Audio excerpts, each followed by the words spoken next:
ক্ষমা, তোমার তুলে তোমার কাছে চাই যে ক্ষমা। ও হো হো হো, হা, ও হো হো হো, হা, যতনে তোমাকে ডেকে এই মনে লুকিয়ে তোমার পথে চলতে চাই পাপের পথ পেরিয়ে।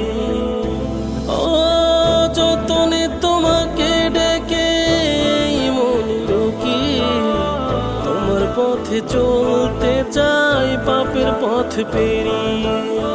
তোমার রহম